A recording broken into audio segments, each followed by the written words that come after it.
Okay, I want you to imagine something for a second. You're floating in total darkness, thousands of feet down in the ocean, the midnight zone. Right. Pitch black. And then this this shape just glides past. It's not really an animal. It looks more like a giant flowing cloak, maybe 30 feet long. Like a Dementor from Harry Potter. That's what a lot of people say. Exactly. You'd think you were hallucinating from the pressure, but no. You've just come face to face with the Stygiomedusa Gigantica. The giant phantom jellyfish, it's an incredible sight. It really does look like something from another world. It really does. And in this deep dive, we're going to explore how this thing survives. I mean, it has no stingers, it has a weird buddy system, and it even gives live birth. It's a complete masterclass in deep-sea adaptation. A total biological mystery. Speaking of things working perfectly in the background, this feels like a good time to mention our sponsor, Embersilt. Oh, yeah. If you're looking into AI, like for training, automation, or even just figuring out where an agent could help your business. Or your personal life, even. Embersilt can help you find where those agents will make the biggest impact. They're great. You can find them at embersilk.com. Definitely check them out. So, okay, back to the Midnight Zone. Let's set the scene. How deep are we talking here? We're in the bathypelagic zone, so usually somewhere between, say, 800 and 1,700 meters down. And the pressure down there it's insane. I saw a number, something like 5,800 PSI. That's like parking a truck on your thumb. It's immense. So how does a creature that basically looks like it's made of wet tissue paper not just, implode? Well, that's the genius of it. It doesn't fight the pressure. It has no gas sacs, no rigid parts. It basically lets the pressure in, so its internal pressure matches the external. Ah, okay. It becomes one with the water, in a way. Exactly. It's hydrostatically balanced. It just exists within that pressure. Okay, so it survives, but how does it hunt? The thing that got me was no stingers. You hear jellyfish, you think stinging tentacles. Right. But this one threw that playbook out completely. Instead, it has these 4 huge oral arms. They look like massive flowing paddles. They are. And they can be 10 meters long. Yeah. Over 30 feet. Wow. Yeah, and it's an entanglement strategy. It's not an active hunter.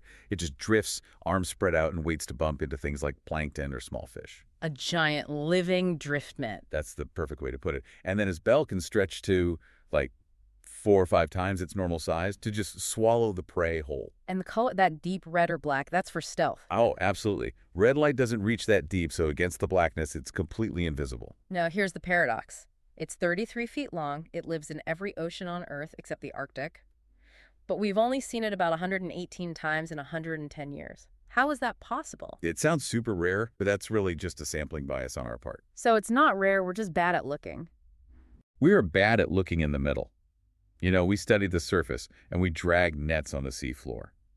This giant owns the vast, empty space in between. It's hiding in the largest habitat on the planet. Hiding in plain sight.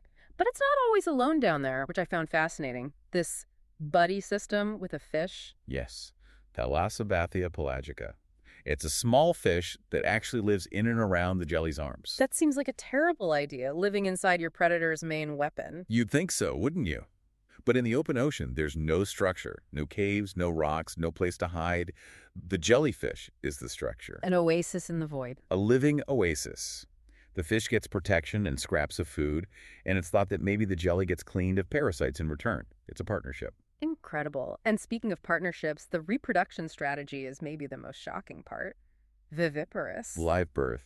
Yeah, for a cnidarian, that's incredibly rare. Most just release eggs and sperm into the water and hope for the best. But this one has brood pouches. It carries its young. It does. It incubates them until they're fully formed little medusae. It gives them a huge head start in an environment where every advantage counts. So you have this 30-foot invisible live-bearing giant that has been out there this whole time, completely beneath our notice. It really puts things in perspective, doesn't it? If we could miss something this enormous for a century just because we weren't looking in the right way. It makes you wonder what else is out there. Exactly. What other giants are we not seeing simply because we don't have the tools or the perspective to perceive them yet? The universe is just waiting for us to look. That is a fantastic thought to end on. We're just getting started. We really are. If you enjoyed this deep dive into the Midnight Zone, please subscribe to the show. Hey, leave us a 5-star review if you can. It really does help get the word out. Thanks for tuning in.